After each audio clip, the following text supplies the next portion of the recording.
ఇక్కడ మరీ సడన్ ఇంక్రీజులు లేవు కాబట్టి డిఫరెన్స్ తీసుకుని చూద్దాం. ఇక్కడ +2 అవుతుంది, ఇక్కడ +4 అవుతుంది, ఇక్కడ +8 అవుతుంది, ఇక్కడేమో 14 వస్తుంది. మీకు ఒక పాయింట్ చెప్తుందని గుర్తుపెట్టుకోండి.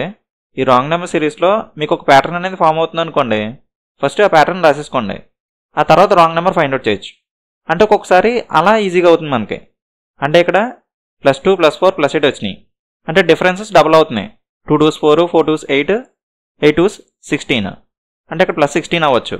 చూద్దాం, 16 డబుల్ చేస్తే 32, సో ఇక్కడ +32 అవ్వచ్చు. 32 డబుల్ చేస్తే 64, సో ఇక్కడ +64 అవ్వచ్చు. సో ఫస్ట్ మనం ప్యాటర్న్ రాసేసుకున్నాం. ఇప్పుడు వెరిఫై చేస్తే రాంగ్ నెంబర్ అంటే వస్తుంది. ఇక్కడ వరకు సరిపోయింది. 70 + 16 86 వస్తుంది. 86 + 32 8 11 118 సరిపోయింది. 118 + 64 182 వస్తుంది, సరిపోయింది. అంటే ఇక్కడ 84 ప్లేస్లో 86 ఉంటే కరెక్ట్గా సరిపోతుంది. సో ఇక్కడ 84 రాంగ్ నెంబర్ సిలో ఉంది. ఇక్కడ మనకి 2 4 8 కరెక్ట్గా వచ్చినాయి. ఇక్కడ లాస్ట్లో కూడా 64 కరెక్ట్గా ఉంది. డిఫరెన్సెస్ డబుల్ అవుతున్నాయి. 2 4 8 ఇక్కడేమో 16, ఇక్కడేమో 32 వస్తే ఇక్కడ 64 సరిపోతుంది. సో అందుకని నేను ఫస్ట్ ప్యాటర్న్ రాసేసుకున్నాను, తర్వాత వెరిఫై చేసుకున్నాను. సో మనకు ఆన్సర్ వచ్చింది. అంటే కొన్ని క్వశ్చన్స్కి ఫస్ట్ ప్యాటర్న్ రాసుకుని తర్వాత వెరిఫై చేసుకుంటే కొంచెం ఈజీగా అవుతాయి. కానీ ఒక్కొక్కసారి మనం రాసిన ప్యాటర్న్ అనేది కొంచెం చేంజ్ చేయాల్సి వస్తుంది.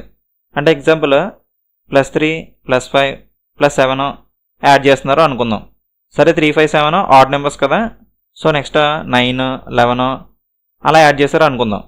కానీ +9 +11 చేస్తుంటే రావట్లేదు అనుకోండి. 3 5 7 ప్రైమ్ నెంబర్స్ కూడా, సో ఈ 9 11 అరెస్ట్ చేసేస్తాం. అప్పుడు +11 +13 ప్రైమ్ నెంబర్స్ తీసుకుంటాం. అంటే ఒక్కొక్కసారి మనం రాసిన ప్యాటర్న్ అనేది కొంచెం చేంజ్ చేయాల్సి వస్తుంది.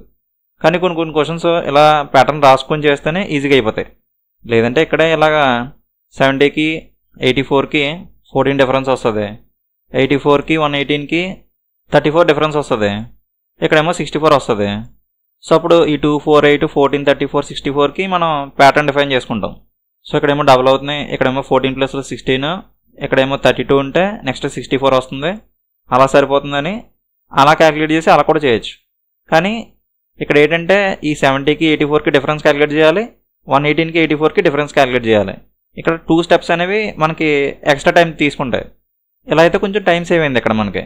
కానీ ఇలా చేస్తే ఒక్కొక్కసారి ప్యాటర్న్ చేంజ్ చేసి మళ్ళీ చేయాల్సి వస్తుంది. అంటే ఒక్కొక్కసారి ఇది బెస్ట్ అనిపిస్తుంది, ఒకసారి ఏమో ఇది బెస్ట్ అనిపిస్తుంది. అంటే అక్కడ ఇచ్చిన నెంబర్స్ ప్యాటర్న్ బట్టి ఉంటుంది. కొన్ని క్వశ్చన్స్ ప్రాక్టీస్ చేసే కొద్దీ మీకు ఐడియా వచ్చేస్తుంది, ఇది బెటరా ఇది బెటరా, ఎప్పుడు ఏది బెటరో మీకు ఐడియా వస్తుంది.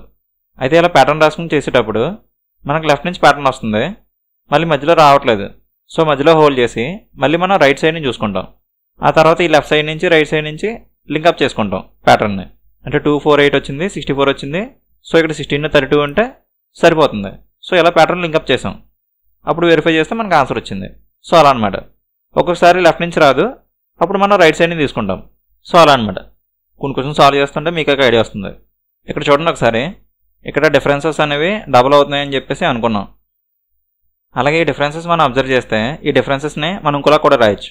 2ని 2^1 అని రాయొచ్చు, 4ని 2² అని రాయొచ్చు, 8ని 2³ అని రాయొచ్చు, 16ని 2^4 అని రాయొచ్చు, 32ని 2^5 అని రాయొచ్చు, 64ని 2^6 అని రాయొచ్చు. సో 2 పవర్స్ని డిఫరెన్సెస్గా ఇచ్చాడు. లేదంటే డిఫరెన్సెస్ డబుల్ అవుతూ వెళ్తున్నాయి, ఎలా అన్నా తీసుకోవచ్చు. ఇక్కడ మనకు రాంగ్ నెంబర్ అయితే 84.